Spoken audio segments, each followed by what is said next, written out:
Hey y'all, it's me again, Joey.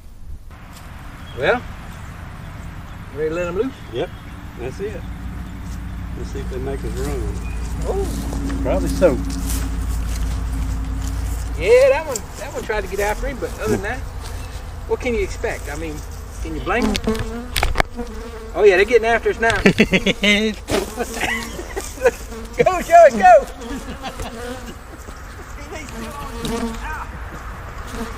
Hey man! Hey, man, buddy. I'm gonna get in the truck. You gotta go back and get your camera.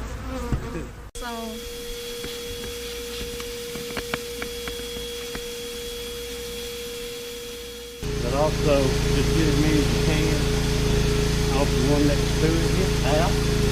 You gotta move away.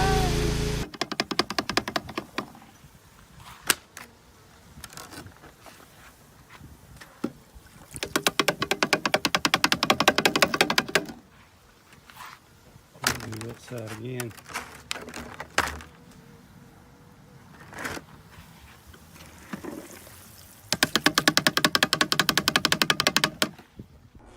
Y'all ready? Let's get started. Hey, there we are. I guess it worked, huh? Yeah, it look good. Yeah. You giving folks lessons on how to get stung. Hey, how's everybody over there in the chat? Oh, I didn't get to say hi to everybody. Got kind of busy over here, fooling with dogs and looking at the sun. So, anyway, hey to everybody over there. And I've got the link somewhere there. Let me go find it and get it pinned. So, JW, what's been going on with you? Same old, same old. I do have a couple questions for folks when we get started here. I've got some questions on supplements, what to do with them, pollen substitutes, and a fondant who uses what they do with it, how they store it. Yeah. I think it pinned. Yeah. All right, it link's pinned. If anybody else wants to come on in. Said you had questions or you had answers? No, I've got questions. I don't have answers for anyone. I wonder what people do with their like your Hive Live fondants, people that keep them and use them, or your pollen substitutes, your Apis biologic pollens, Yeah. Pollen patties. What I was wondering is, I've heard it both ways. Can you freeze that stuff and it'll be all right, or not? That's my question to the people on the chat or anybody that thinks they know, because I don't know. Maybe we can get somebody give us an answer on that.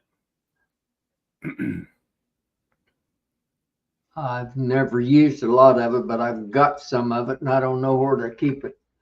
Keep it just Yeah. in the refrigerator, or where to be all right just to put it in a box where something can't get, put it in a tote or something that something can't get to it, or where it can even be put in the freezer and frozen.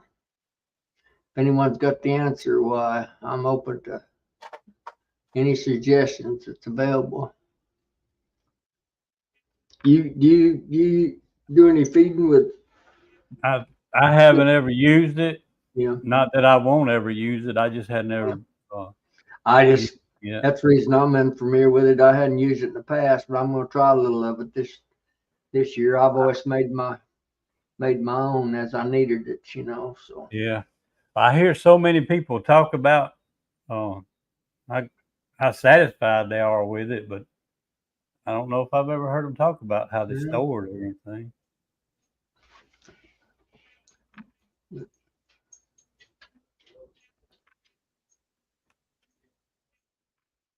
I hadn't got to the bottom of chat yet. I don't know if somebody's answered you or not. I don't even know if my chat's moving or not. Last one I've got's on from Keith here. First Flower Yeah. Streak. Oh, while we're waiting on that answer, I don't know who watched the video and who didn't, but I finally got some of my hives moved that I wanted to move. It almost turned into a chore, and step further than that, it almost turned into an incident. Yeah. I picked one of them things up. I ain't gonna say much about it. Somebody might want to watch it and hadn't seen it yet. But I tell you what, though, none of those 4 hives that I moved, JW, none of them were really light. Mm-hmm. The first one I picked up on the trailer, I thought it was heavy. I said, I'll be using this one to judge the rest of them. And then the next 2 was about the same. I said, well, all 3 are good or they ain't good at all. And when I got to that 4th one, even with all the trouble I had, I could tell that thing was heavy. It was the You heaviest one. didn't back them up quite as tight to the brush as you had that one, did you, when you moved them? Yeah. The spot. Yeah, that's the one I forgot to tie down. Yeah, that could have been fun. Mm-hmm. And me just as bald headed as I could be, no suit or nothing on, you know. Freezer if possible. Let's see. I don't know if I missed somebody else's answer. Freezer if possible. Fridge would work too. We've done both. Oh, that's Miss Melanie. I see that. Yeah. Yeah. Okay.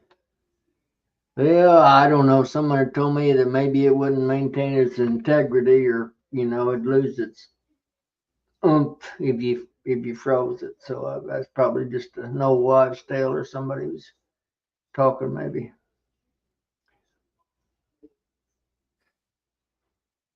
If I skipped anything anybody said that I need to go back and look at, y'all just repeat it or tell me to go back and look or something, because I kind of jumped ahead trying to catch up.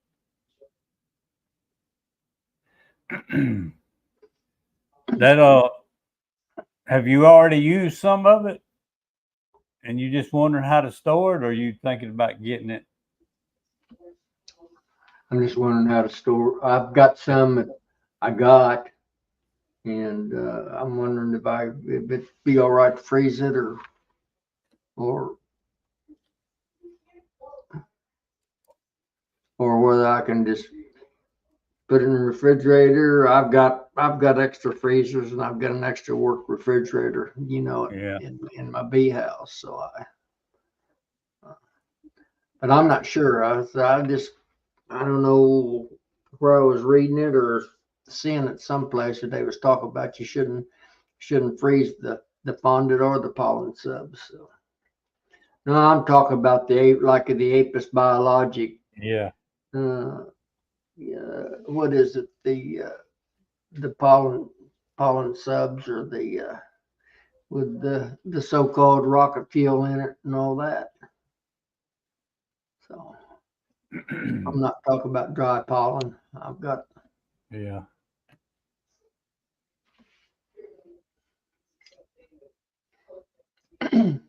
What I was doing, Joey, was I was redoing some of my freezers and cleaning out some stuff, and I've got some room to put them, and I just got some in to try for the winter. I got some that Hive Alive fondant, and I'm also got some pollen patties. It's commercial pollen patties, the Apis Biologics. That I got them from Hilco, John Hill.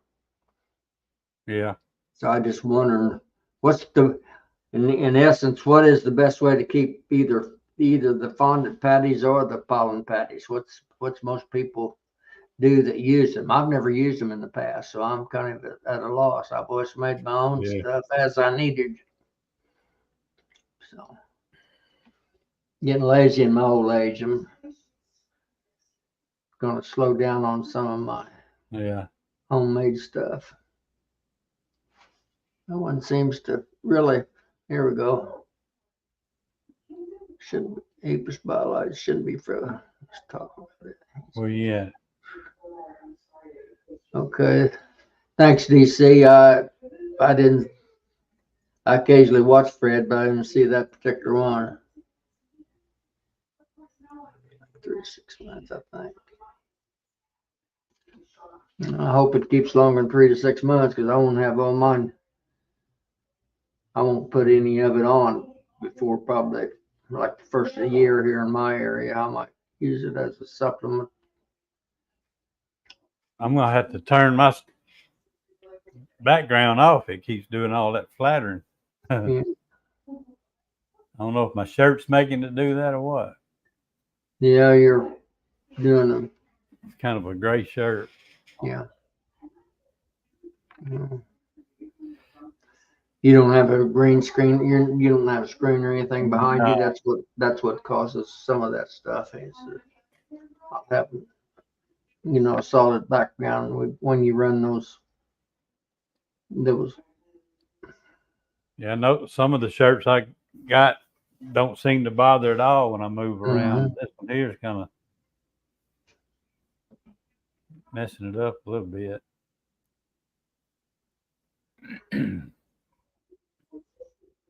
Still good, but not as good. Okay. Yeah.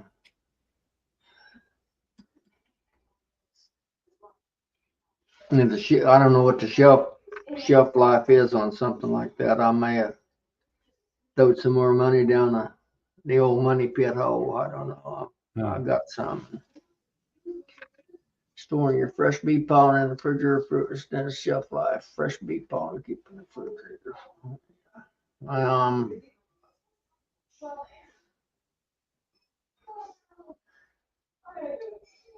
Philip just come in. I don't know if he was in here and heard the question. I don't know if he fools with that or not.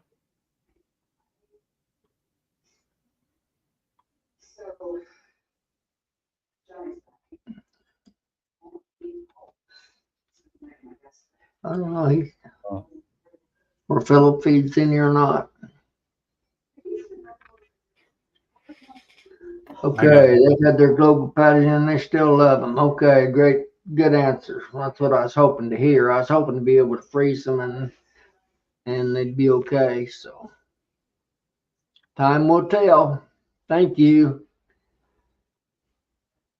Now my light's shining on me. There we go. That background was getting kind of psychedelic. Yeah. Let's see.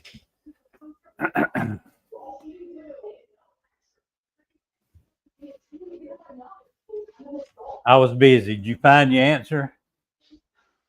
Yeah, Danae, she answered it. They're on, she says they freeze their global patties, and that's what the patties are that I've got. And the bees still, I didn't see any actually reason for the freezer to break them down, but I don't know. I'd seen one someplace where they seen some information someplace where it said not to freeze them. So I don't see anything from the Hive Live people or the global people that says do not freeze. So I was curious. Talk about both, Keith, both bonded and pollen patties. I've got a few of both. I don't know if it hurts to freeze them or not. I just got a few of them. I want to try to keep them. I won't use them for probably three or 4 months maybe from now. What the best way to store them? Might have got them too early. Let's see. He posted something else here.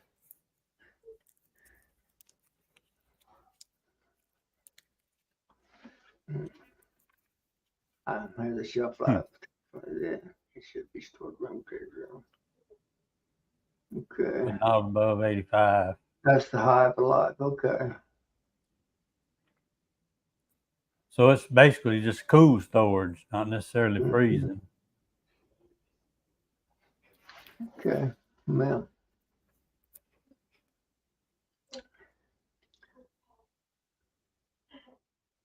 I'll use it up and hope for the best, I guess. I got some, I don't know. The Hive Life, and I've never used it, so I'm just curious as to what people thought or people that used it, because I'm not a big supplement guy. Old school, old man with old school attitude. Yeah.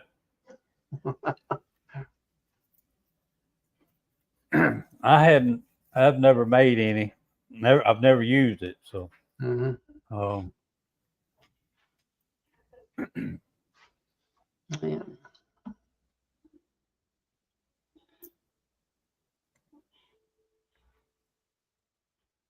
I see anybody else? Tim Donna there said that, I got the link pinned. If anybody else wants to come in now, you're yeah, welcome to join us. please do. we Kind of like the need some, blind leading the blind. yeah, we need something to talk about.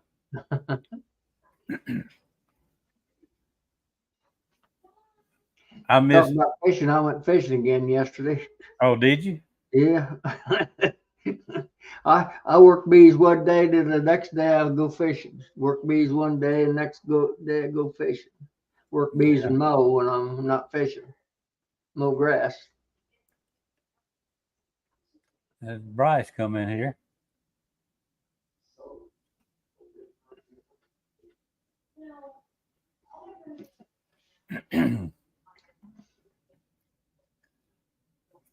I've missed most of the chats this week. Ball games and other things going on. Our local football team didn't win a game last year. They played all freshmen, sophomores. Had a bunch of young kids start this year. They were undefeated so far, and they played their arch rival in town down the road here, about 40 mile, and they hadn't beat them since 1982, and they beat them last night. So people was all excited. I've got grandkids that go to two different schools, and both schools actually last year went into the playoffs. Yeah. Didn't make it all the way, but they did good. And looks like at least one of them might be. The one school is ahead of the other. One's a private school, and the other one's a public school. And the private school, their games are ahead, and I think they got like one more. And I think if they win it, they're going in the playoffs. Yeah, my bunch is already qualified for the playoffs. They're you got to win 5 games, I think, in Illinois to get in the playoff system, and they're already 6-0. So for this year, last year they were 0-9 for the year. Same bunch of kids. Of course, they've just grown up and got a little more coaching and playing time under their belts. I think Since last Nobby, okay. The bees don't seem to mind the patties are kept in the freezers. Okay, thanks, Darren. I'll let you make fun of my fishing now. You give me some good information on the bog patties. Had to go back and find them, DC.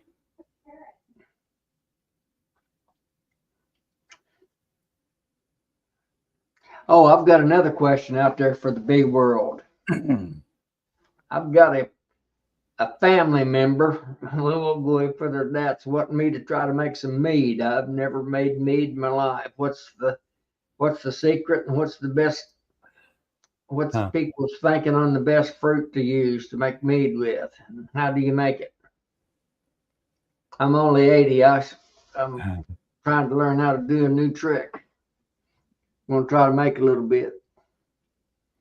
Anybody got some good mead recipes? Stick them up here too, please. I watched a mead video several years ago. I was thinking about trying it just to see what it was like, and just never did get involved in it.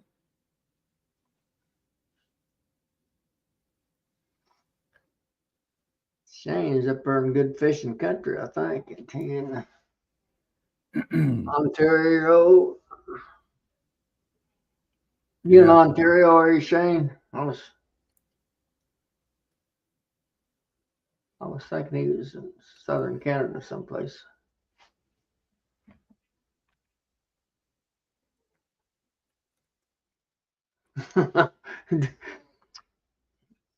You're not much help there, Keith. If you don't, I need to know how. Somebody might have a good video up. Mhm. I just don't know.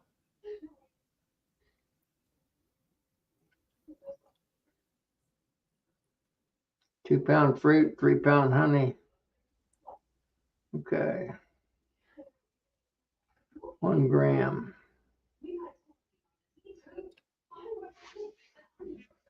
I sold 10 last year to a guy, and he said he was going to give a little bit back to me and the guy that connected us. Then he ended up going across the country working somewhere else.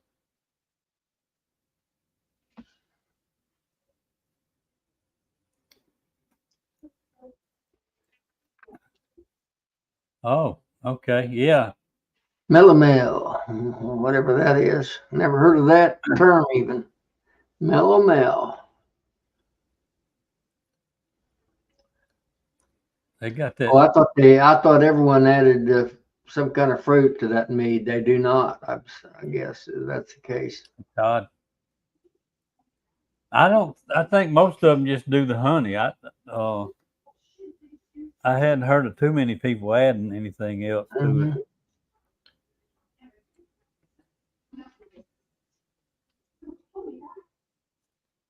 I miss this. Hey, that'd be great, Philip.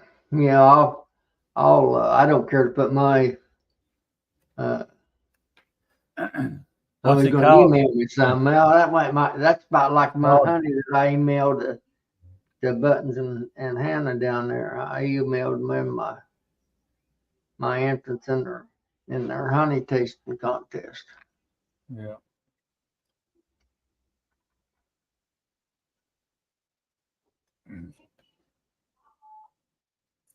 Okay, that'd be great, Roy. You can message it to me. I've never made anything of that nature, so it's all new to me. And call Melomel. I've never even heard of Melomel, let alone. Okay, Satsumi mead. So he's putting some Satsumi's juice at least in it. You know, I miss those. I lived down in the south. I always had Satsuma trees. That's kind of one of my little favorite fruits. I like to go out there this time of year and a little later, I guess, after you pick them off the tree and eat them. That's one of my favorites.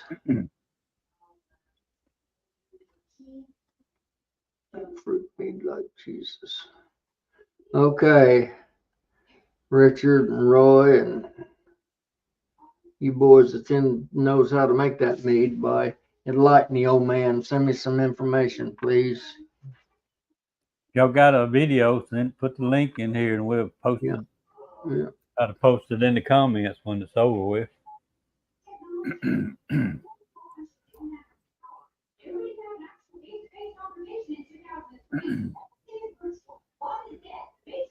What's that?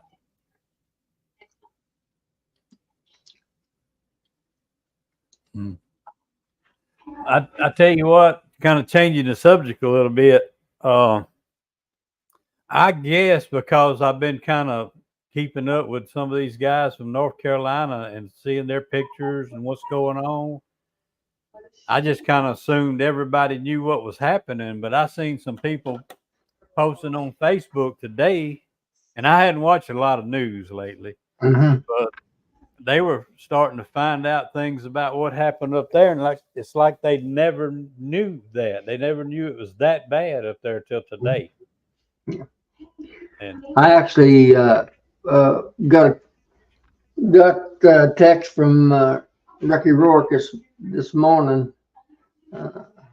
and he got his power back yesterday, so they feel a lot better, and they actually he had posted a little old I don't know, I guess that was on they were out in a restaurant eating dinner this evening, so I guess things are getting back to semi normal. So he said that there's a lot of folks in that area where he lives. It was people in there helping out and so forth, and getting, but they were safe. And then I just heard from him directly. That's the first, contact I have had with anybody that actually lived in that area. But I did get a text from Ricky this morning saying that they were safe and doing well under the circumstances that it is, and they had just got their electricity back yesterday. So he's the guy that does the horizontal bees, if nobody's familiar with his name. Makes the horizontal hives. Good evening.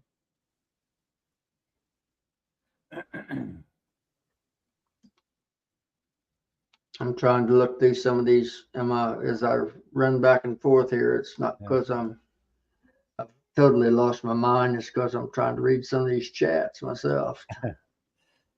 Yeah, they kind of jumping tonight, ain't they? Yeah.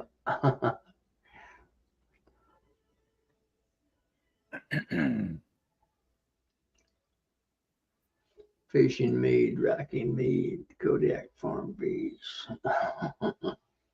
Fishing mead, racking mead.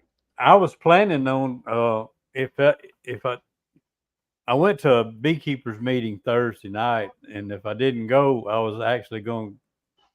At least I wasn't planning on maybe coming on with horizontal bees, but I was going to at least come into the chat.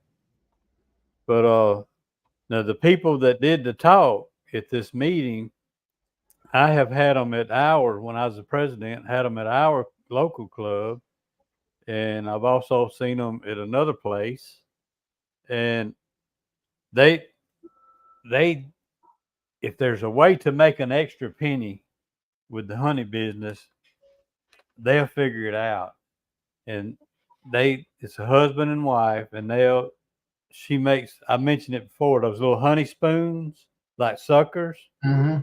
She makes them. She makes doggy treats. She makes all kind of wax candles, and she had other little tricks to just say like creamed honey. She sold all kind of sizes of creamed honey, and she had little. I think it might have been a little small, maybe 4 ounce, 5 ounce jars, Mm-hmm. and whatever it was sold for like $4 or $5. It was small jars. But then she'd go get this lady that was making little. I don't forgot what it's called, like they stitching it or whatever, a little pattern to go on top of that jar. It costs her $1. She adds $1 to it. She said it don't make me make any more money, but for some reason it makes those little jars sell faster. So many as she can make those little patterns on there on top of that No lid decoration. makes that jar sell faster. But she sells that jar, just adds $1 to it. But she had all kind of tricks like that. She had her table loaded down with different things. I wish I would have recorded it. That'd been Yeah, Brian kind of there's wanting to know hard. who them folks are. I imagine he's wanting to try some of it or see what they had made. They're actually local here. They're in Mississippi, but they're only like 30 minutes from me. Uh, and I don't have a video. Like I say, I wish I'd have recorded it. And they don't mind giving all their tips and tricks and things they learn. Yeah. That was what their little talk was about, was passing it on. And it was just, she had a lot of different ways to just make the same thing sell quicker, and I thought it was kind of impressive.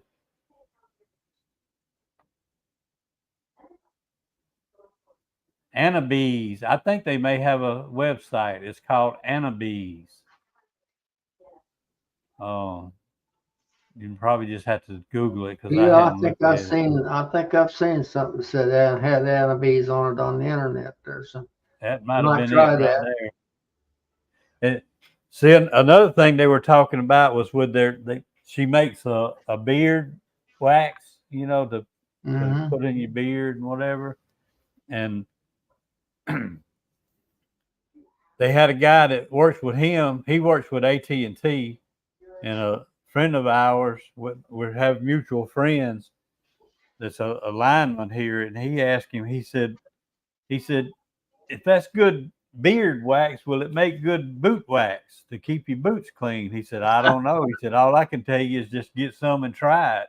Sure. And that dude got it and tried it, and it works on them boots so well, he keeps buying it. He keeps his boots. That's how he keeps them all shiny and protected, Mm. is with that beard wax that they make.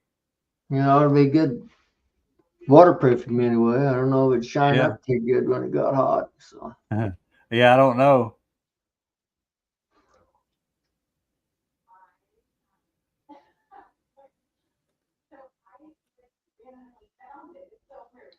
Yeah, That's fishy.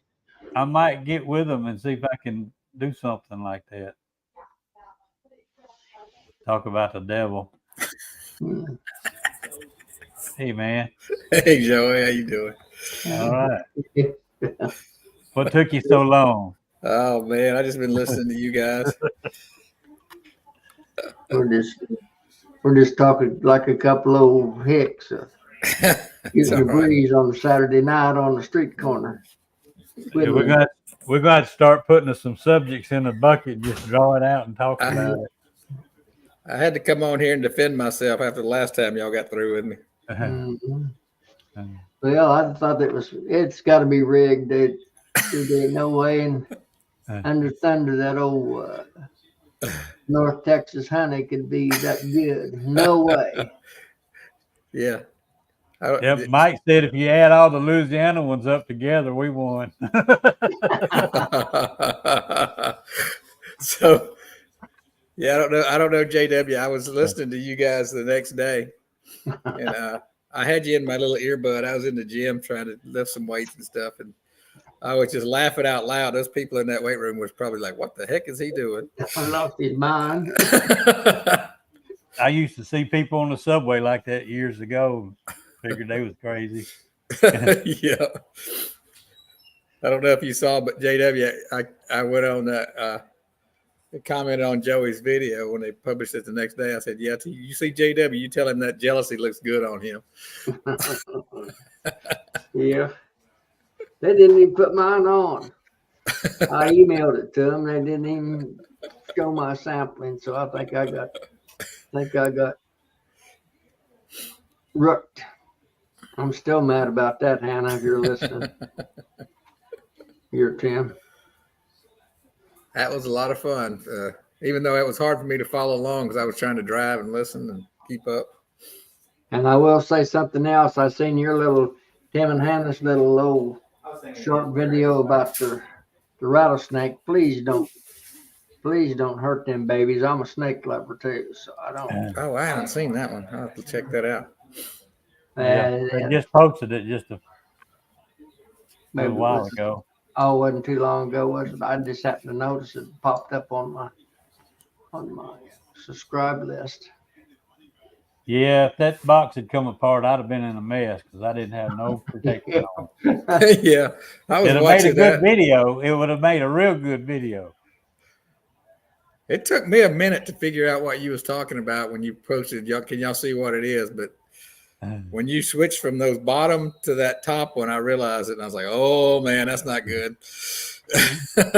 This could be bad." I just got ahead of myself. I don't know. That's the way it is in the bee yard sometimes, not paying attention to what you're doing. I do that with my zippers. I forget to zip it up. I have done that plenty jacket. of times. And you know, Pull you that realize, hood over, yeah. be doing something else, and then think I'm all zipped up and ready to go. You know, Danae, we had some talk about how to clean up spilled honey. I had my little farm, my little independent farm market where I sell my honey on the honor system at the farm.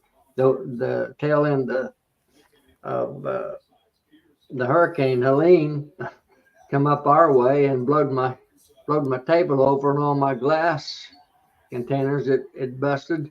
But I got out there the next morning. I had to clean up the glass mess, but all the honey was gone. But either my I've still got some coons, or my I've got several cats at the farm. Something cleaned up every bit of the honey. There wasn't a sign of, and it was probably had 10 pounds of honey that was busted in different glass containers when it blew the table over.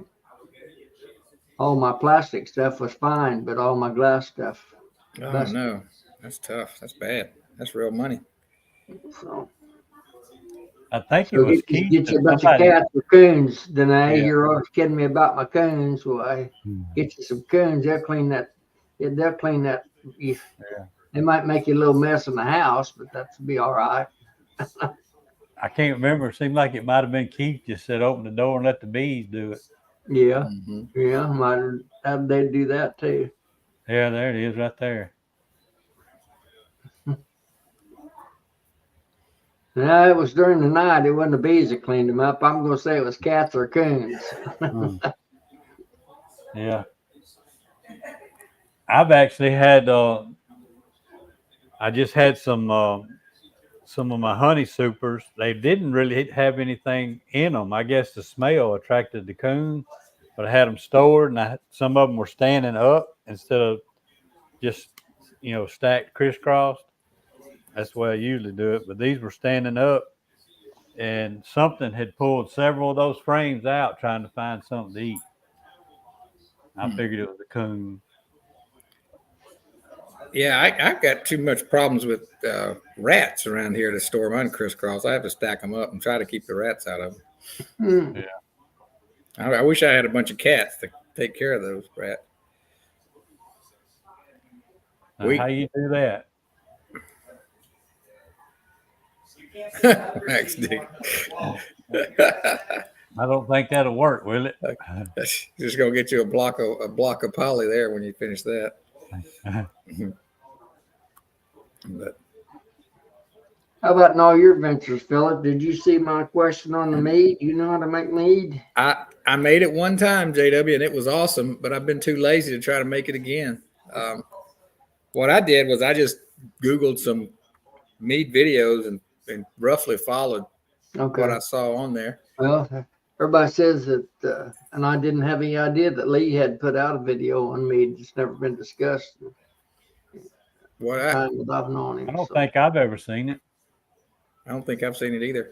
What I did was, the recipe for just the mead is 1 quart per gallon, 1 quart of honey per gallon.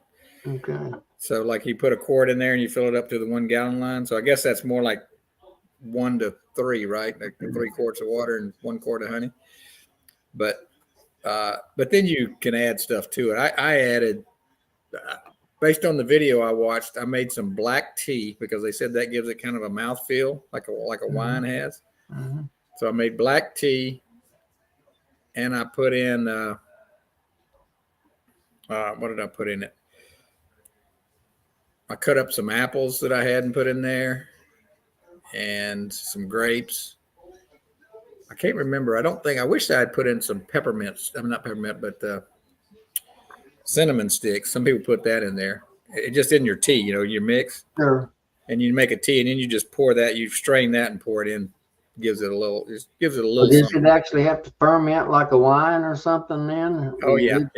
It's just. I don't know if you've ever made beer before, but it's just like making beer. You make you put your sugar in, and then I had a beer making kit, so I just used what I had with my beer making kit. Mm-hmm. But there's I forget what that hydrometer, I think it's called. One of my sons, he makes beer, I think, but I've never. Yeah.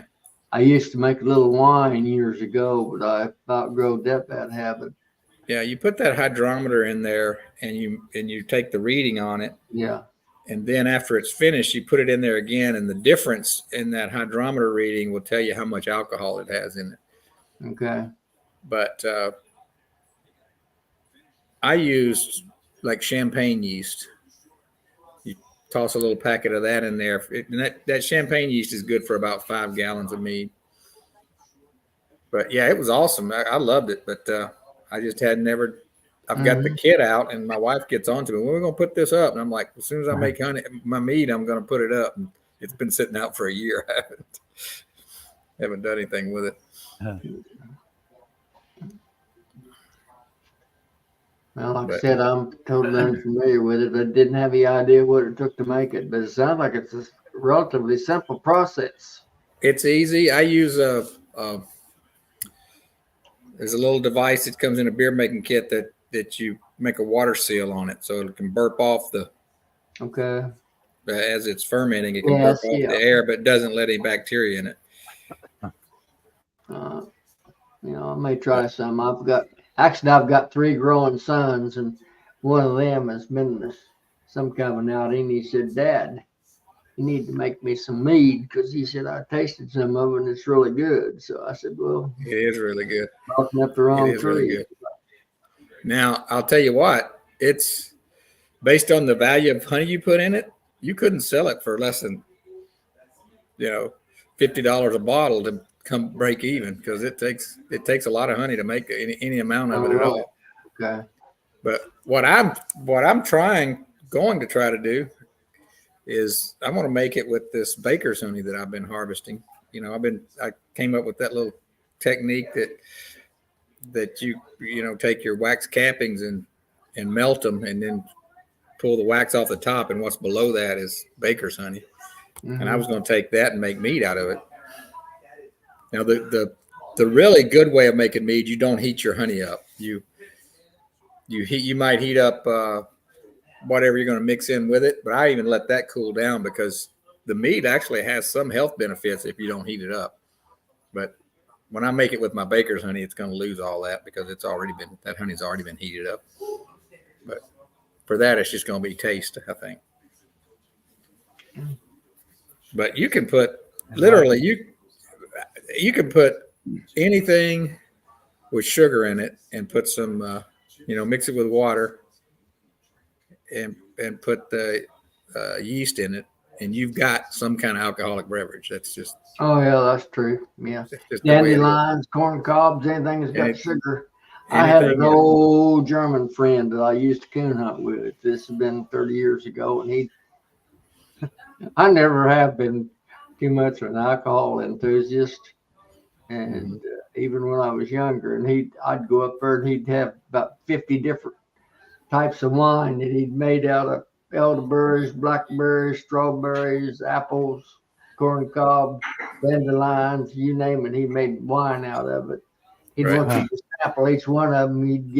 I'd get giggly because I wasn't used to all that stuff. So I started not to click on this next button here.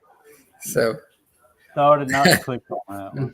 Yeah, I seen that too under my crown is at the cleaners. So that's the big deal. That's all. What is it? Uncle Donald says that's all fake news. That's all. That's all some. You know what? Really, I was a little disappointed in Tim and Hammond's little deal. I think that they had a man of God that was doing the. I can't believe that they paid him. A preacher. He's a fine. That's a fine man you're talking about there, JW. Be careful. I can't believe that preacher would go out on a limb for enough to let Tim influence his judgment and awarding that to you. It's got to be a big deal now. I'm telling you. He's trying to get Tim and Hannah in here. I think they need to come in here and defend themselves. This year they ran a very fair contest. I just want to go ahead and tell you that.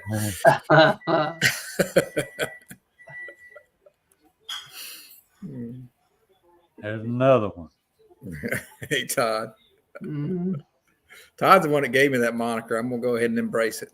Yeah. Mm-hmm. Now this one right here, alcohol or vinegar. We had a guy in our club that was kind of piddling with that, and that's what he come up with was vinegar. Yeah, He got done. if you just let it ferment open and not don't trap the air, that you end up with vinegar. Mm-hmm. But that's the point, is you want the yeast to really eat the sugar and produce the alcohol and keep the air trapped, and that's when it turns into some kind of a wine that you can drink. I'm starting to wonder about him. He may have a shell stuck back there in them Texas hills someplace where he's talking about all this stuff. He seems to be pretty knowledgeable. Yeah, I know how to do it, but I've only done it the one time. I don't know if I got lucky, but it was really good.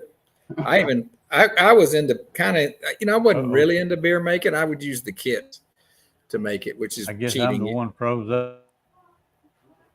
Yeah, that's you, Joey. Is that me? You what? You just briefly. You back now. Mm-hmm. But when I started making I bought the beer kit, and they buy the like syrups and stuff like that. So, but that's really cheating, because all you're doing is it's like making a cake and waiting a month. You know, I had the plumber that used to be on my crew at the prison. This was kind of weird. He made wine all the time, not mead, but just wine. He always made like strawberry and blueberry and grape and all that kind of stuff. His dad was a gun enthusiast, and he had the license to sell, work on, repair, and trade guns and everything. And all that was done out of the same house. They had that big shop back there and worked all the guns, and on one side was all the wine. All the wine where all of it was sitting there curing and everything. Yeah. And the feds would come in and inspect everything. It was all legal. They'd have guns on one side and wine bottles on the other. I figure they must have had a place for a bonfire too, I hope. There's no telling.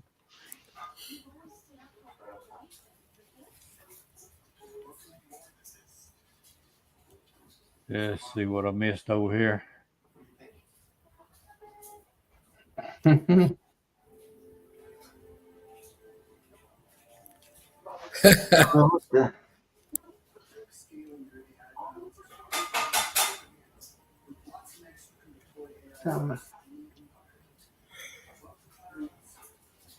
Yeah, that's what took me so long. I had to get my hair out of the curlers. I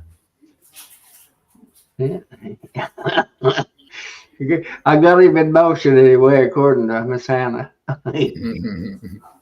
He's trying to get his makeup on so it'd be pretty for the Yeah, one stop. I can If send him you my go makeup. this route, he won't have to worry about all that. I was gonna say I can send him my makeup man down there. I'm so pretty, take care of him. Get on here, Buttons, and we'll discuss this cricket ordeal that y'all might have had on last weekend.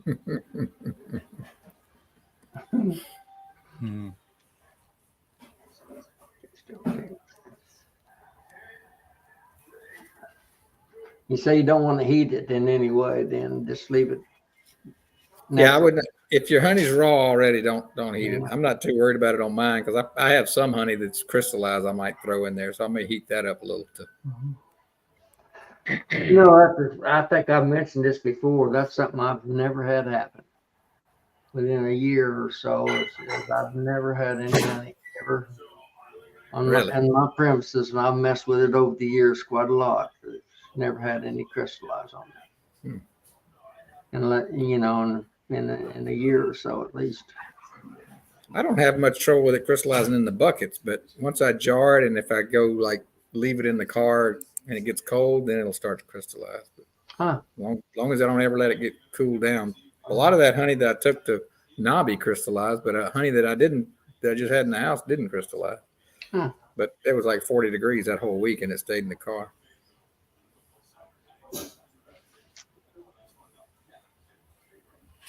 Whose buttons? Yeah, here's the answer. Right there.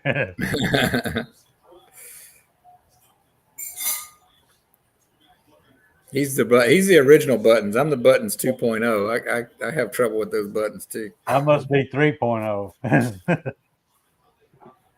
I said Tim. I was at the Cracker Barrel in Louisville, Kentucky. I just had dinner with Charlie, of course, and they had a cup in there, and I took a picture of it and sent it to Tim. It said, "I'm sorry if I pushed your buttons, but I was just trying to hit mute."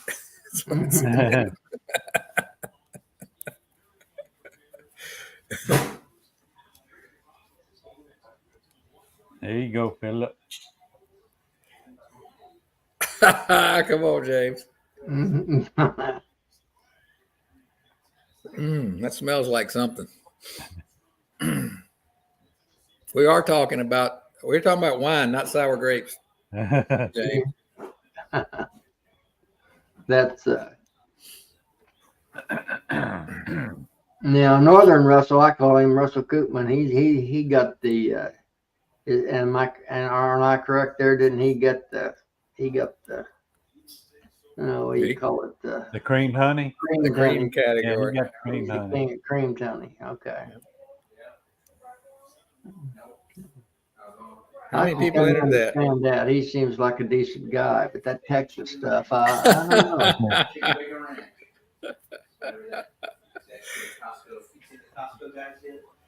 Yep. You really haven't seen the.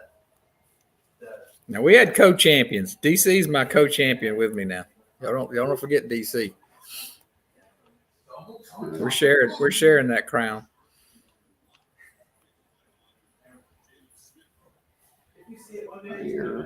Your co-champions, huh? Okay. Yep.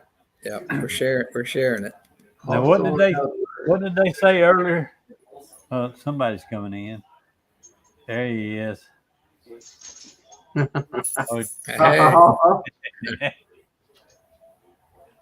JW, you won't call You got your makeup man straightened up, didn't you? Huh? Do you have to put his lipstick on and stuff for him, Hannah? Yeah. Get him all prettied up for the big screen. Uh-huh. He was not impressed with the comment, Mr.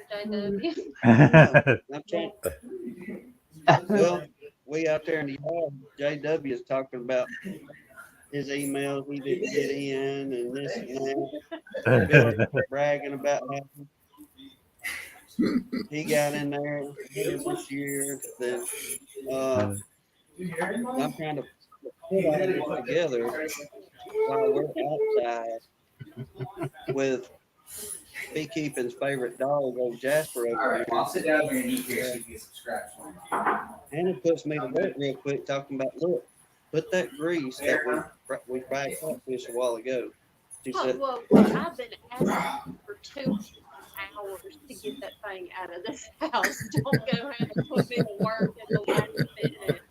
she put me to work, y'all, for last minute. So I just can't hardly believe it. oh, here we go. You got that man with the cloth to go through with your rig deal there with King Philip.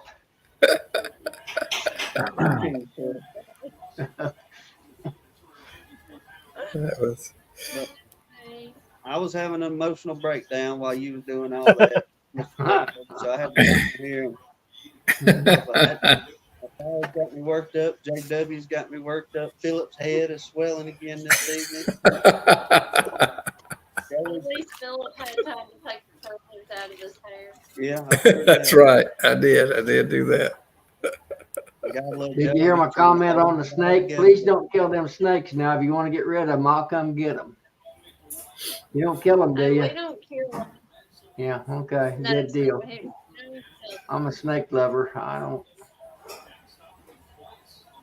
It depends on where they are. If it's a poisonous snake and it's somewhere where I walk regularly, yeah, I'm gonna go ahead and take it out. But if I'm back on the back 40 and it's crawling around, I'm like, you just go on. I'm not gonna be back here much. But if it's right there on my doorstep, it's This one was literally stretched across my walking path between us and my dad.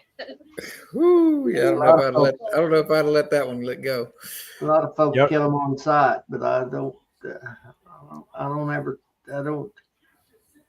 ever kill a snake. I'm a snake lover, so I used to Y'all keep a lot mentioned of Russell cream honey earlier tonight. I couldn't stand it. I had to get up and get me some. them. Yeah, I need to go get me a spoonful of that. That's for sure. You know, that's believe it or not, I don't even care much. I mean, I don't dislike it. I could take it, but I don't. I rarely ever sample any of my goods. I'm not into honey. Well, I heard your honey has like consistency of paper. They have. I don't know. If you print it out. Yeah. I wish I had this video talking about snakes. We went up to Walmart. Uh-oh. I Who lost kicked him. out? Buttons pushed the button, I guess. We went to Walmart. It's been a couple of years. And right out in the middle of that parking lot, there was a snake running out through that parking lot. And you could tell he was on that. You can tell he was hot on that. Hot stuff. Yeah. I'm trying to get off of it. Yeah. Yeah. And I told my wife, I said, stop, pull around there, stop, let me out. And I went and grabbed him up. There was people watching him and everything. I went and grabbed him up, walked into the woods and turned him loose. But poor thing he was trying to find a way off that blacktop. He couldn't find it. I bet. You know, up here in this country in the spring when it warms up, them snakes will crawl out on the road, you know, and when it's a little warmer, they'll crawl out on those blacktop roads. And I usually stop and, you know, usually take them home with me, turn them loose there. What's that joke? It says, what's the difference between a snake and a lawyer? You heard that one? The skid marks in front of the snake.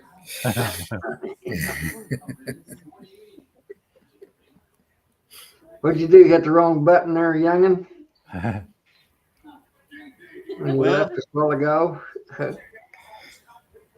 Don't you expect that from him by now? He's the pro.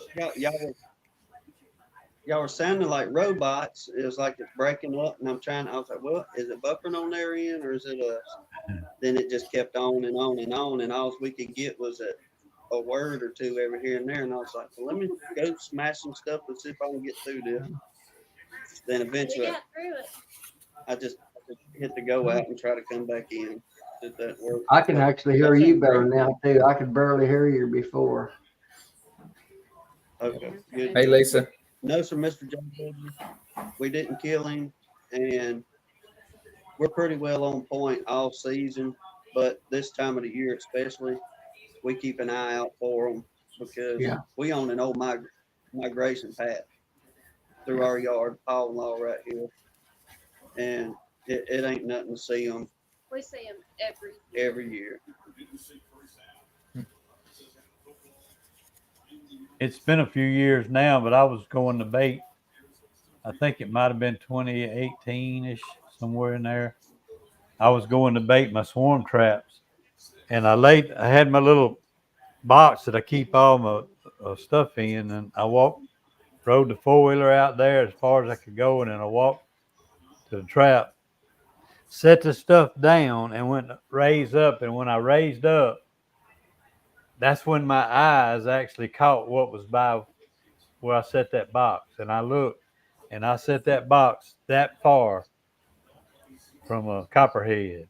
He wasn't big. He wasn't about a foot and a half long, but he never moved when I set it down there. Mm. And I took my camera out and took a picture of it, or took a video of it, saying, be careful where you step this time of year, because they don't move. They'll let you step on them copperheads. and they kind of mean That too. little, CC said no, thank you. no, it's just, I mean, you're born and raised to keep your eyes open kind of thing. Y'all know how it is, especially that,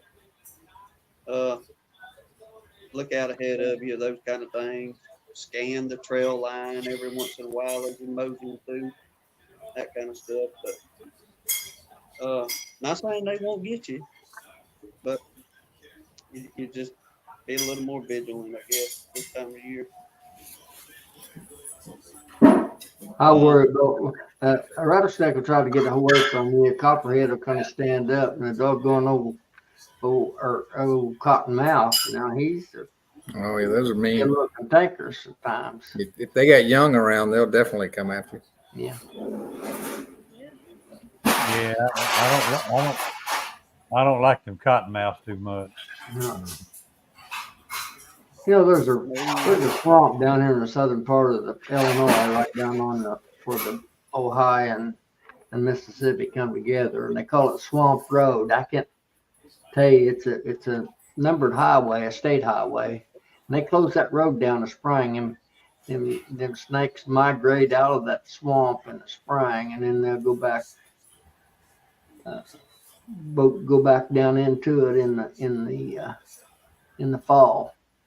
They close that road down in the spring and in the fall because there's so many snakes across the road down there that they call it the Snake Highway. And I can't think of the route, but it's right down in the southern tip of Illinois where the Ohio and the Mississippi converge together there. Wow. That's pretty interesting. You go down there, you can see 200 or 300 snakes in a day. They'll be crossing that road. You can just people walk up and down it, and there'll be cottonmouths, copperhead, rattlesnakes, and black snakes and king snakes, stuff like that also. Well, I was camping with the Boy Scouts once, and we got there, and we always the regular deal is we show up on Friday night, and it's always after dark. And we set up the tents and all that stuff in the dark. So we got to this state park, and they had us at this remote campsite where you had to walk about a quarter mile down this basically a dirt road. And as we're walking, somebody saw a snake, and it was a copperhead. And it was crossing the road. It was coming up from like a little creek or something. And then somebody saw that, and we're having like 50 scouts walking up and down this road in the dark. Okay. Some of them have headlights, some of them don't. So then all of a sudden somebody else yells snake. And it turned out we saw about 12 to 15 snakes. They were doing that. They were going from somewhere to somewhere else. Mm-hmm. And it's almost a miracle that none of those scouts stepped on, because there couldn't have been a foot that wasn't stepped on out there. But nobody stepped on a snake. We got it, and they were all kind of small too. They were little, anywhere from a foot to not even 18 inches long. They were all real small. Mm-hmm.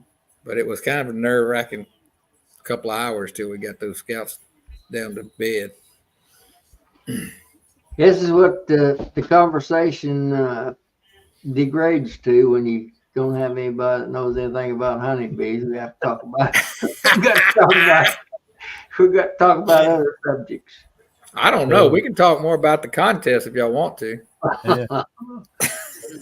It don't matter to me what we talk about.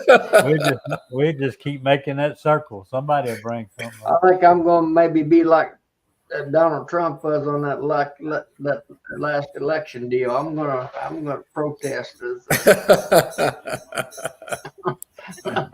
that honey contest is going to be under protest next year.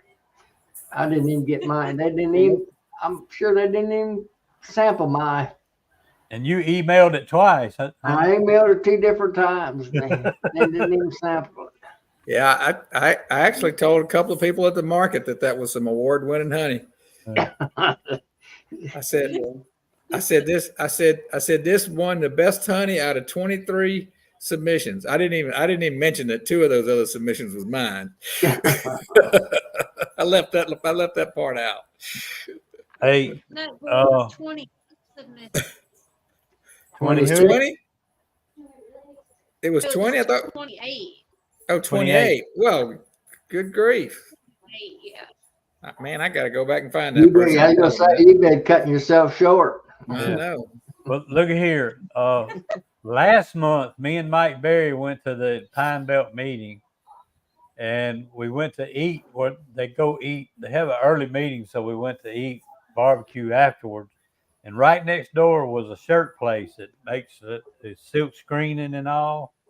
So me and Mike went over there to talk to him about shirts. And Mike happened to have a packet of his honey, the little baggies that is getting popular now. So he gave it to him. And I told the guy that I was going to be coming back to get me some shirts made. Well, I went last Wednesday, I think it was, and picked me out some shirts and kind of showed him what I wanted and everything. And when I showed the girl working there, and when he came out, he recognized me.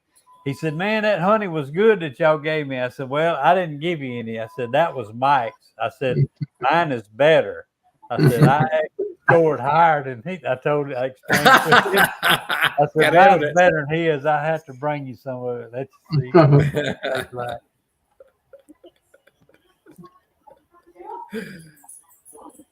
We can't have fun. Why bother, huh? So DC, I'm not going to say anything about it being weighted in my direction, but I can tell you I was on vacation and they would have these little contests. And I want to tell you that I won, it was called the rifle contest, but it was pellet guns. And I want to tell you, I won second place in that one. And that woman that had never shot a pellet gun before, it beat me. But I got second. I got a medal and everything. You gotta show up to enter. You gotta buy a ticket to win.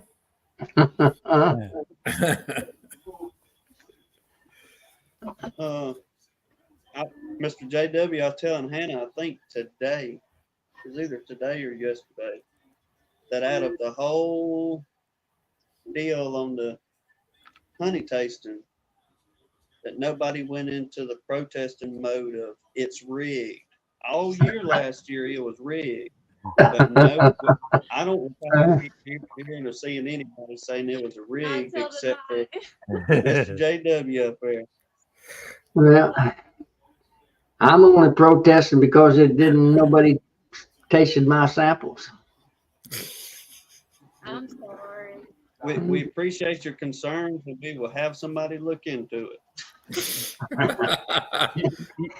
You might have to have an emailed category next year. Yeah. You might have to just file that with the complaint department.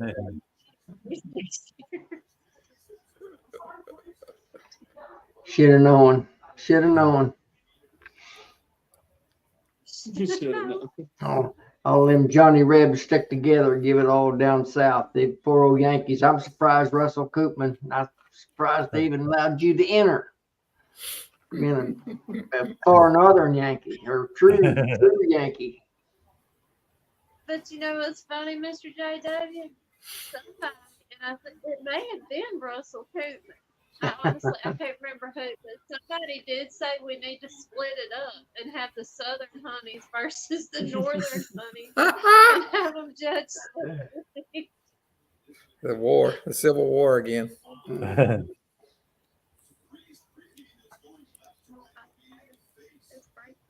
Again.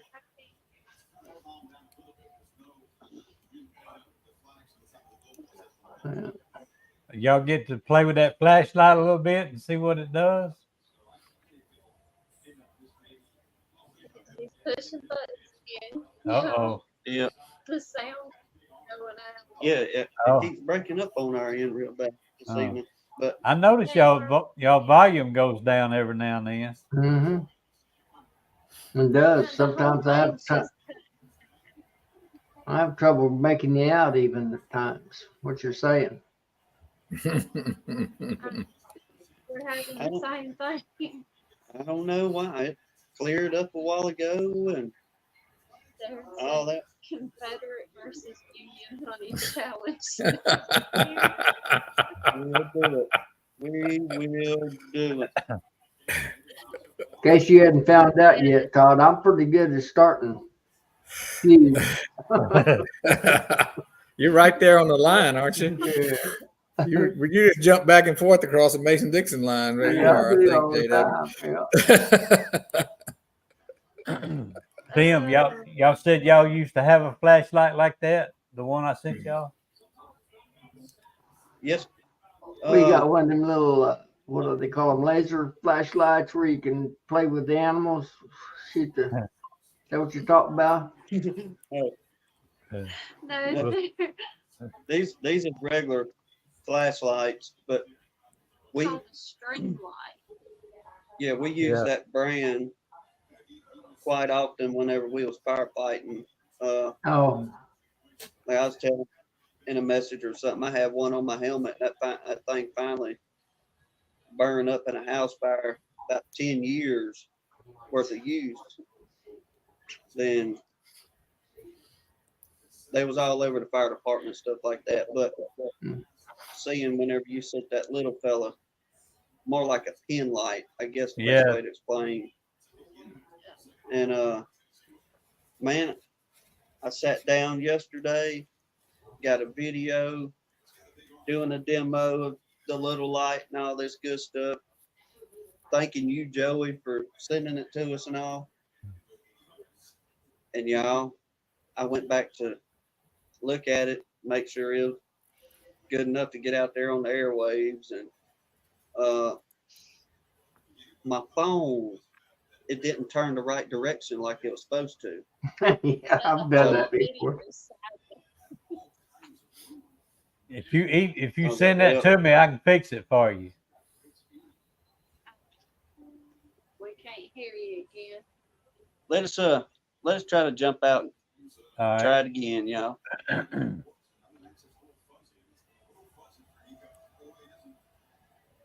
What I sent them was one of those little pin lights, the Yeah. stream lights. We used to use them at work all the time. And I've had several different lights in the bee yard, and that one just seems like you can Shine right down in those cells. yeah, it's not real. I mean, it's a bright light. If you wanted to shine up on a wall, I've worked in panels with them, but it just seems like you can see down in the bottom of that cell a whole lot better with it versus others. Mhm. And another good thing about it, it's got, instead of the click button to turn it on and off, you can actually just kind of press on it like a momentary button, and you just kind of look at it. Okay, there's an egg, and you can let go, stick it back in your pocket. It works real well. But what I'm going to do is I sent that one to them where they can kind of show it when they go to have their giveaway. I'm going to donate one to them for their giveaway to whoever wants to try to win it. But they're nice lights. Like I say, all our foremen, we used to carry them all the time at work. We had them, and we had just the bigger mag lights too. Who makes those little pin lights you're talking about, Joey? You know offhand, or It's called Streamlight. I think that's actually the brand. Dream Light? But I sent the link to them in the last chat I was on with them. It was an Amazon link, and I told them, I said, I just got to tell you, if anybody goes to that link, I'm an affiliate, and if anybody purchases through that link, I'm going to actually make a small percentage. It's not going to cost any more, but I make a small percentage in that. But just like one of those lights, I might make 1 penny out of that light. But I talked to a girl that my son goes camping. They have like their own little crew. They go camping everywhere. There's about 4 or 5 families. Mm-hmm. And this one girl, I have actually shared her. She's called Sight to See is her YouTube channel. And she used to do different campgrounds, and she would kind of give a review to them. And now she started doing, she's an affiliate like me with Amazon, and she'll do them little shorts. This was impressive to me. She'll do them little shorts with some kind of item that she uses at the campground and puts that link in there where people can buy through her link. I'm sure she don't care if I tell it. She has made $5,000 this month through Amazon selling product. Wow. That is unreal. I may quit beekeeping and start trying to just start selling stuff for Amazon. Is this a little better? Yeah, Yeah. sounds good. Yeah. Okay. We'll see how long it lasts this time. Oh, yeah, Yeah, so we much slept fine, better. so Y'all good and loud now. Yeah. It's gone again. Uh-oh. Ooh, something. Going on. Something. are we froze? Yeah. Is that like, Joey? Is it rechargeable, or you put batteries in it? They do this. It's battery, but they do make one that's rechargeable. It's about 3 times the price, but they do make one. I got this little one from Harbor Freight. It's called a Quantum, but it's got 3 lights on it. It's got a pin light or the Yeah. end of it, and it's, if you click it again, let's see, it's got a light on the, let me get over here, on the side of it, like that. And if you click it 3 times, it's got 2 settings. It's bright, and it's got this little it's what do you call this? Not infrared. It's like a blue light that you're supposed to be able to check for leaks on your, I guess it's your coolant system in your car. Oh, okay.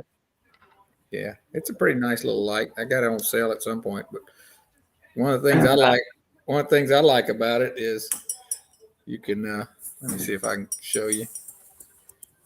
Let's see. You can stick it. See, it's got a magnet on the end of it. Let me see here. There it is. Oh, knocked it on the floor. Not a very good demonstration. Let's see here. There it is. Let's try that again. We'll cut that out of the video, won't we? Here we go. See, you'll stick right there. Now, see, I got one from my son's store. It's almost just like that one, but it actually has the infrared light on that sidebar. The side light is infrared, and I bought it for that reason. And I have lost that thing. I kept it in my beekeeping box too. Yeah, that light is like right at the end of the other light. So yeah, that's the end one there, and then click it again. Boy, it's real too bright for you guys to see, but let's see if there it is right there. Oh. So yeah, I enjoy it. I don't know that I use it that much. It's in my bee. I keep it with my bee bucket, but I don't ever think to take it out when I'm messing with the bees. If I got a good sunny day, I probably don't need it. But when I get a cloudy day or the shade is already covering where I'm at, I cannot, with these old eyes, I cannot see the bottom of those cells good.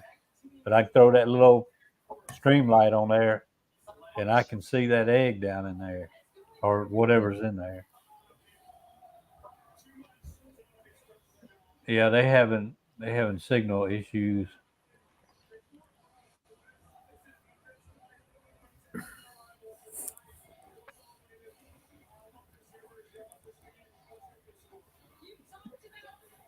Good night, Randy.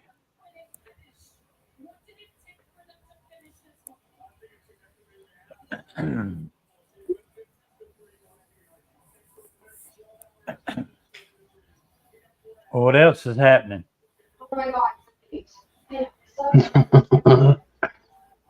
If you want to hear about something else that's happening in my world, we're going to have to talk about crappie fishing next.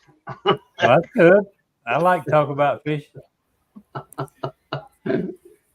Have you caught any, JW? I caught a nice mess. I caught a nicest mess that I've had this year. I got in some really nice crappie on a local lake. It's within half a mile of my main farm. I've been passing it up, running all over the country.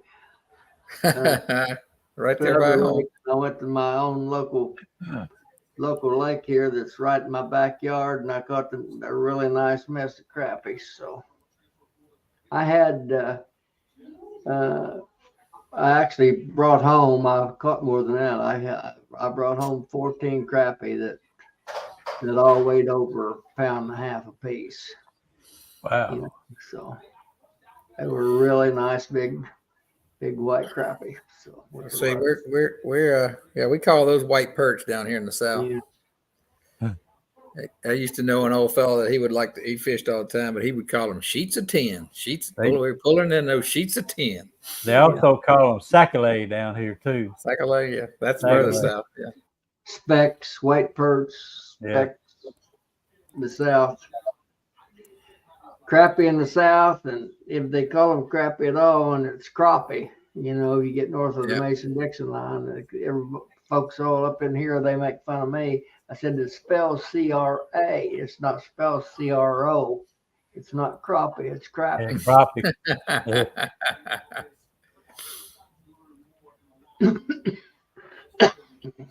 Yellow perch. That can't be what we have. The ones we have down here are white to silver, and they have a black perch, which it basically has more black in it than silver.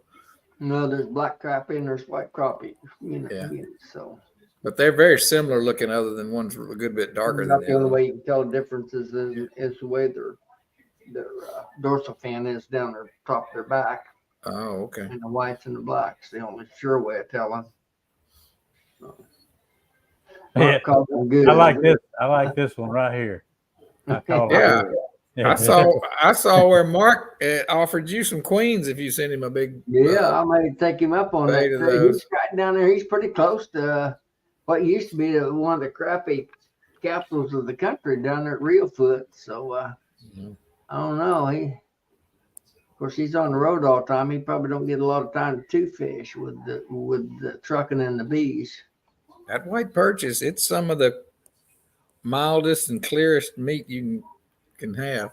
Yeah, that's one of my favorite. Them and then brim. They call them bluegill in Yankee Land. They call them brim. We call them brim here. Yeah. Some people call them bluegill. Yeah. And you got those are awfully good too. You got the chinky pin brim.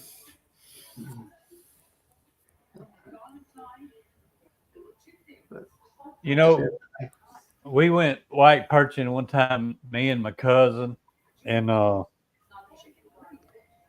somebody else had went with us, and we caught some bunch of white perch and caught some nice brim, and we caught a little bit smaller perch, and I can't remember what they were called, but we kind of goggle eye or that's what it was, goggle eye. And we just kind of tossed them back. And when we got home, my cousin's daddy, my uncle, and we was talking about that. And he said, "Man, y'all don't throw them things away. Bring them to me. I love them fish." Yeah, they're good. I'll take all you can bring me. A lot of them goggle eyes all head, though, it seems like. Yeah, rock bass, goggle eye. They call them different things in different places. Yeah. So when we went fishing, every time I ever caught them, I said, Uncle Dud like to see them. I'd put them in the well, Yeah. and I'd bring them home to him. Well, that went on for about a year. And then word got back to me that he was talking to somebody else about fish. He said, "Yeah, old Joey, all he ever gives me was them old goggle eye fish. He don't bring me no good ones." That was the end of that. He never got any more fish from me.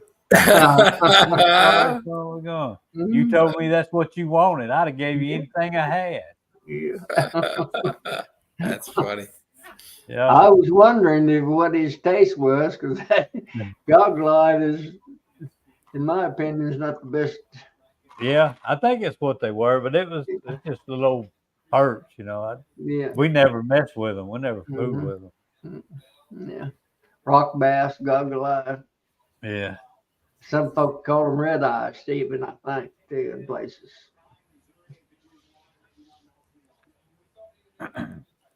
Yeah. Mm. Sunfish, bluegill, about the same thing. And down here, Shane, we've got what we call the river sunfish. They're almost yellow on their bellies and stuff. They're a true, what they call a true sunfish. I've got something in my pond that I had never seen before, but it's not round like a brim is. It's got none of that round, but it's got like blue lightning bolts on its kind of cheek there, and Yeah. I think it's called a panfish. Well, pinfish or panfish. Panfish, I think, is what I was able to determine. But they're about as big as a brim, but they're not as high from the belly to the back. They're more Yeah. linear. Those are what they call the old river sunfish. I think is what you're talking about there. Yeah, Philip.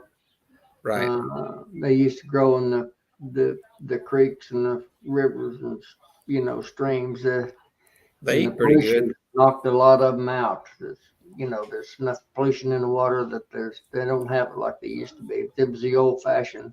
That's what I was talking about. It was kind of the males would get almost yellow behind that lightning strike on their sides or whatever you call them.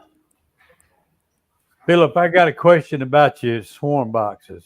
You got yours where you can take them apart, right? Just like two boxes. Yeah. Mm-hmm. I'm thinking about modifying mine. I've been wanting to do that for about 2 years now, and just cut my deep boxes, cut them in half, and just maybe strap them together or latch them together somehow.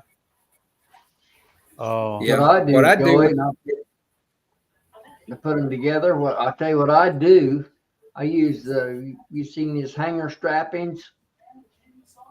Like they hang pipes in houses, hang water lines and stuff on.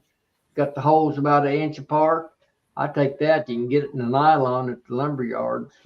Got little holes in them and just put a screw in them. That way you can take them apart if you want to. That's the way I do all my nukes and stuff. Where if I want to keep the bottoms on them or keep them together.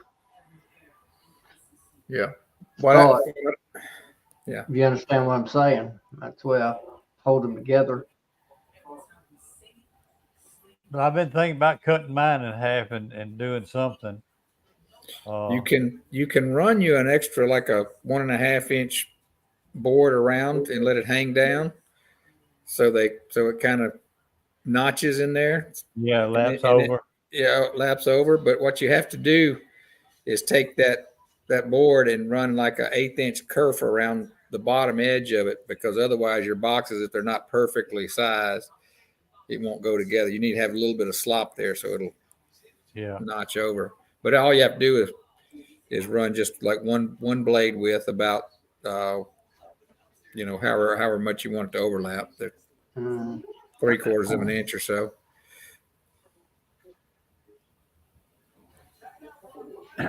Yeah, I hope I get time to do that this winter, and it'd make it easier on me. I mean, it makes a good video pulling them out and cutting that off the bottom and framing it and everything. But you'll need to put you some hangers on that. Are you? Yeah, you'll have to. I don't notch mine anymore. I just add a little piece for the ears to sit on. But the first time I made them, I notched it. But after that, it just didn't make any sense. Yeah. I might try that. Do one and see if I can get it right. Now, I still don't. I don't put frames in the bottom of mine early in the season, but later in the season when I'm getting lazy about picking them up, I'll start putting those frames in the bottom in case it takes me a while to get them out of there. Yeah. I think they catch better if you don't put frames in the bottom, but yeah, that's kind of what has always been my thinking, because the bee just feels like they got more room in there when it's empty. But I've caught them with them in the bottom. It's not that But big of a deal. now, see if I go ahead and get them, it just seems like for whatever reason, everything else gets in the way. Because those things, you know, you need to get them down in 4 days, or they're gonna fill that bottom up if it's a big strong Yeah. storm. Yeah. And Yep. for whatever reason, it just seems like I get sidetracked with other stuff, and I can't get to it like I need to. Well, that's a How busy deep time of you the year. making your swarm traps, fellas? How deep are they? Top to bottom, so to speak. You know, Mine, dimension yeah, wise. Mine are mine, 20 and a half, I think. yeah. Yeah. I think that's I what it make is. mine 20, and I make my frame just like and put deep frames in the top, leave the bottom open. That's what I do, and they'll build Yeah. that cone off the bottom of those deep frames. Yeah. That's what I do. I build the top and bottom piece of mine exactly the same. They're just a duplicate of one another, and I just screw a bottom onto the bottom part, Yeah. and I cap on top. I can literally take mine apart and use them for like 4-frame nukes. Yeah. It's basically like a stacked nuke. Is all it really is. Yeah. Now I know it I works do. well. It works real good catching swarms. Yeah. I love that design. It works good. Mhm. And I I'm don't gonna know. I'm gonna try something next year. I watched a guy that I think he's up in Michigan. He's always wearing University of Michigan T-shirts. It's called what is his channel called? Fishing for Bees is his channel. But he claims, and I'm gonna try it. If you put an entrance, okay, so yours has an entrance on the skinny side, right, Joey? Yeah. Mine has the entrance on the wide side. He Yeah. claims if you put an entrance on either side, if you take them down, you can move them, quarter of a mile or less. And as long as you don't open that original entrance, if you put another entrance on the end, they'll reorient to that box because they'll be confused enough because they have to go out of the box a different direction that you won't have to worry about them flying back. I'm gonna test that Yeah. next year. I'm gonna put that extra entrance on the skinny end of mine for whenever I transfer them, release So them out put of your that main one and different open hole. the Yeah, other one. and leave the other one closed, and they have to find their way out of that new entrance, and that'll force them to reorient. That's a pretty clever idea, I think. Yeah. Last time I heard, they were having to run a generator. Now that's been a few days. I don't know if they got power back or not. I've got a brother, my own brother, and I talked to him today. He's about the crow flies about 50 miles straight south of Bob's place, which is Lakemont, and he said he didn't even hardly get any rain or wind out of that. So I don't know. Bob's a little higher. He's more in the up in the mountains than what my brother is. So I don't know what the situation is to tell. That Bob had told someone that he had to run generators, but Yeah. I don't know. Shane, if you're talking about an empty medium under the bottom, that's great. That'll work. Yeah, that'll real work. good. That'll work. That'll make them feel like they got that open space. Matter of fact, that's what Randy McCaffrey says. One of the best swarm traps he uses is a deep with frames in it and an empty medium below it, and it gives them that sensation of a lot of room. Full 10 frame deep, Randy talked about, I guess. Yeah, 10 frame deep and a medium bottom. Uh-huh.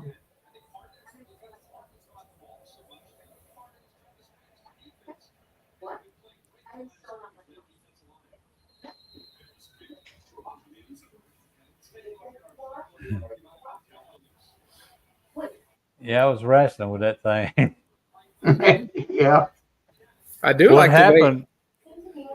Go ahead. What happened? That it actually those arms got bent a little bit because it wasn't wanting to fit in those homemade boxes, and when you're putting that pressure on it and them things is opening up like that, it's pushing those arms out, and I had to lay it down on its side and bend them back in. I'm gonna fix that though, because I'm gonna cut about a maybe 3/8 of an inch off the end of one of those, each one of those the flappers, and that way I can extend it a little bit further away to get it closer to the center of those handles. I think I can fix that problem. I just got to take them apart and do that. I did like the way you could spin yours around on the trailer. I don't think Mike or Charlie can do that. Theirs. No, I don't think so. They won't turn, I mean, the wheels won't turn independently. Is that what you're saying? Now Joey's is more like a dolly lift. More like Yeah. a truck dolly. Theirs is way longer. Way wider. Probably, yeah, from front to back. It's built different.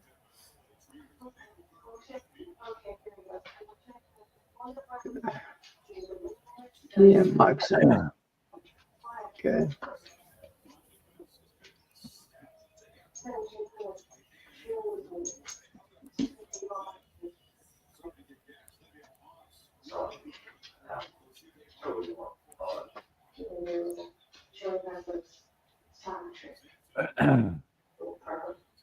South, okay.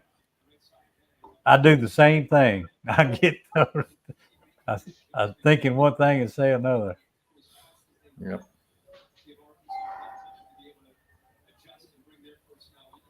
But yeah,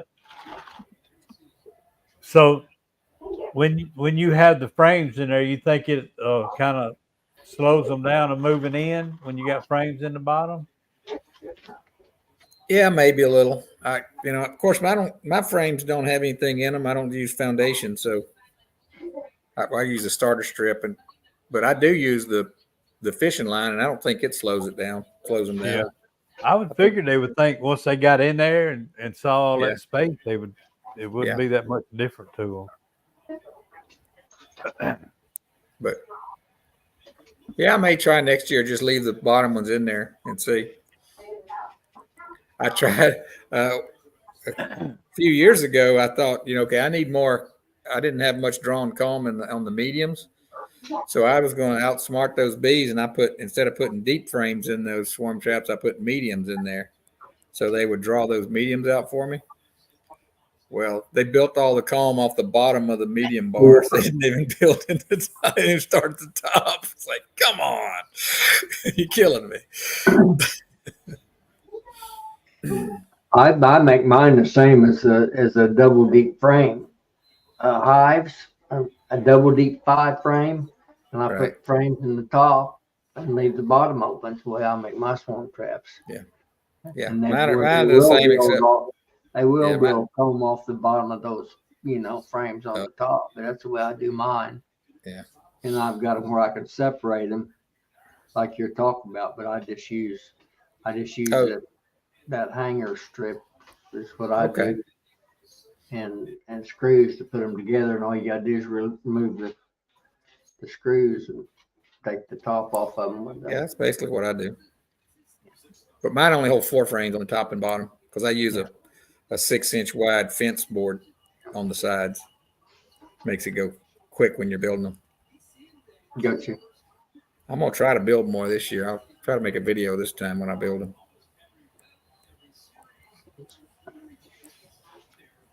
I got to build enough so I can beat Joey. I'm tired of losing to him by 1 or 2. I don't even know if I'll be going to put mine out this year. I got about all the bees I need without getting more. I might put one up by each yard, see what happens.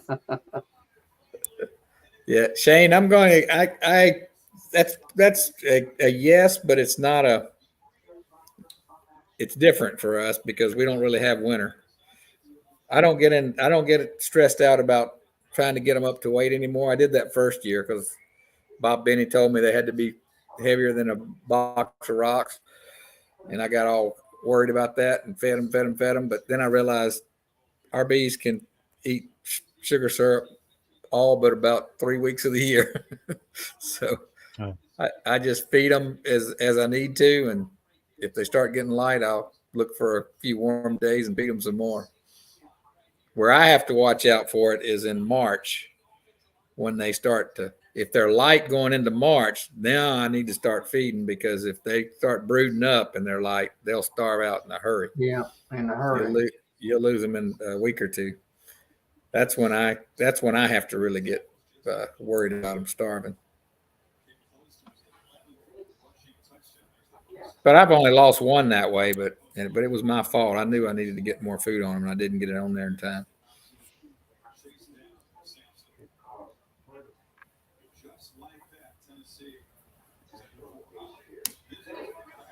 Yeah, I don't like to talk about it too much because I see all these folks up north having to hurry. I haven't fed 2 to 1 in over 2 years. I'll be switching about November. I'll be switching to 1 to 1. I use half to 1 until then. Joe and I were just talking about before we came on. I don't use any 2 to 1 at all either. Yeah. And I'm in, Southern Illinois. I don't use 2 to 1. Well, you guys started out talking about pollen sub. My first year. Yeah, I was asking questions, but Joe and I were talking before we actually went live. A little bit, maybe a few minutes, 5 minutes or so. I bought a couple of pounds of pollen sub when I was at the bee supply, and I was buying 2 queens, and I bought it because I saw it on a video, I guess, and I made some pollen patties, and they dried out, and then the bag sat in my shop until the rats found it. That's all it's ever been good for me. So I haven't fed pollen sub since that first year, and even that didn't go that well. So, and I've never fed fondant either, so I'm not one to advise you on that. Yeah. I was just learning how to fed it. I just now got some. I've never fed it in the past either. Philip, I just was wondering, how folks kept it, where they put it in the freezer, or just stored it at room temperature, or they refrigerated, or if you buy that in boxes, or of any quantity, you can't feed it up all night unless you got 1,000 hives or something. So. Yeah, I only did my own mix. I never bought them pre-made, but I would imagine they would. It sounds like they would sour if they have sugar in them, right? Or maybe they have something else in them to keep them from souring. I don't know. Yeah, time will tell. I may end up throwing all the ones that I've bought away, because I bought a few of the Apis biologic, because that so-called rocket fuel. I'd put them in the freezer. I can't imagine why that would hurt them to put them in the freezer. It's like anything else. Well, it'll hold the moisture and everything. I was just asking. That's where the conversation got started, by me asking folks on chat that use that stuff regular, how they stored it. I think if I was going to get serious about using pollen sub, I'd do like some of those commercial guys where they mix it and they just cut it and put it on there. They don't even put it in between paper or nothing. They just,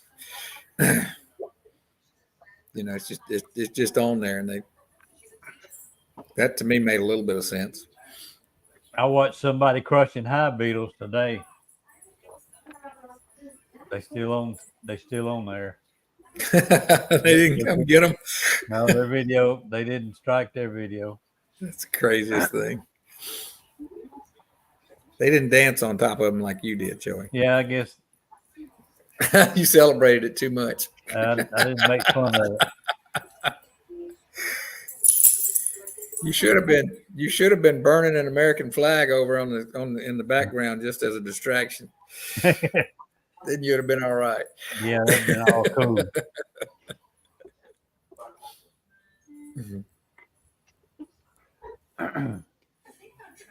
Well, y'all, look like our chat slowed way down. Let me check. I don't hear. Most of these people are bee people. They probably didn't want to talk about crappie fishing. Well, if you talk about other things long enough, something else beekeeping will come up. That's right. Well, I was supposed to get in my bees today, but I didn't. I took a nap instead. I did market, and then I had a meeting, and then I was going to come home and get my bees, and I came home and laid on the couch and went to sleep. So that's what I'll be doing tomorrow. Yeah. That market wears me out. It's just, I guess, constant interacting with people. But it was a really good day today for the market. It's my second best day of the year so far. Well, good for you guys. I noticed Nancy Tasker said she had a good market today, and no, I don't do markets. I wouldn't sit there all day with those folks for $1,000 a day worth of sales. I just wouldn't do it. I'm too high strung to sit there and be nice to people for. Well, it only took me a half a day to get to that amount, so I'm pretty happy with it. So yeah, it was a good day.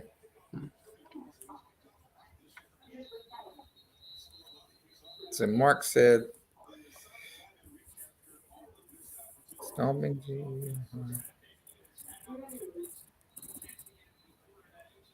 I don't understand that comment. What is that? I don't know. I don't either. That looks like an AI generated sentence to me.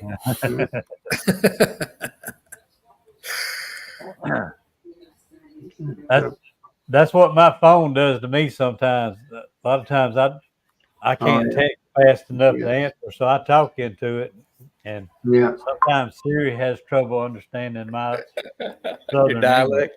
English. Yeah. Then I say, that's not what I said at all.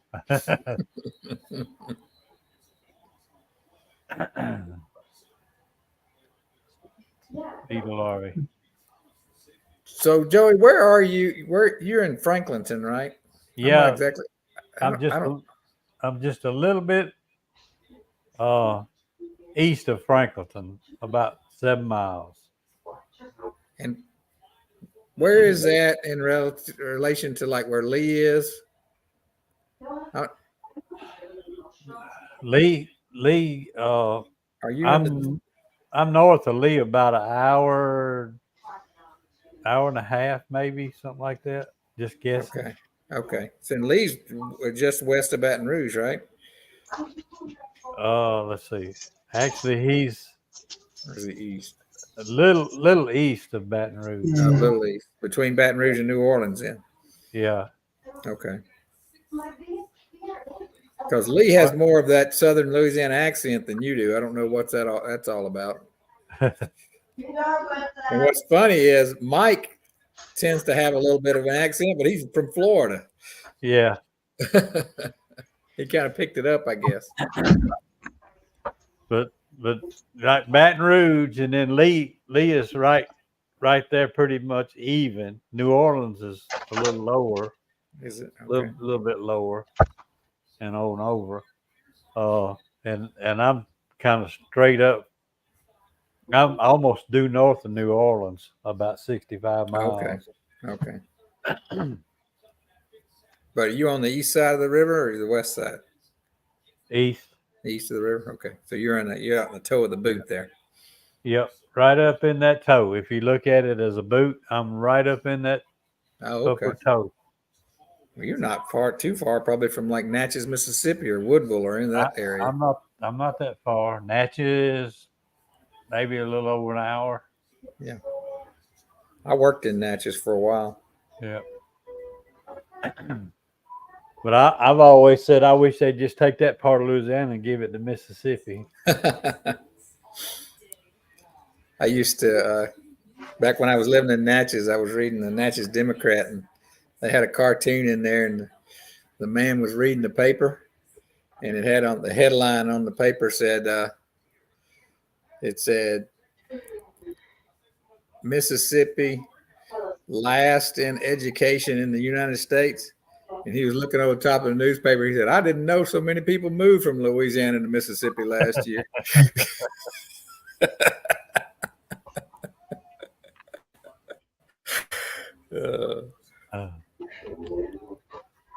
Yeah, Mike, I did make those. Made them out of some scraps. I take the scraps from all that other stuff I build those things. I I agree with that. I sold out of those little samplers that I sell today. I sold 15 or 16 of them today at the market.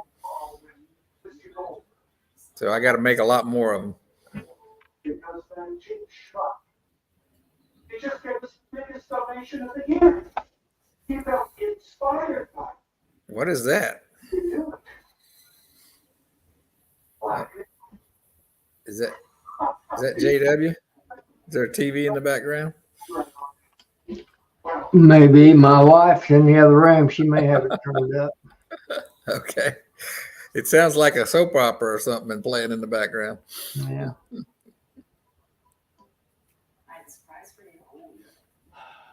All right, y'all. I think I'm gonna go ahead and close the chat down unless somebody else has got a quick question.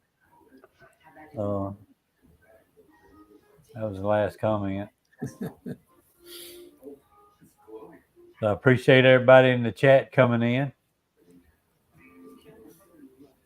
We'll see y'all on the next one. Good night, everybody. Good night, y'all.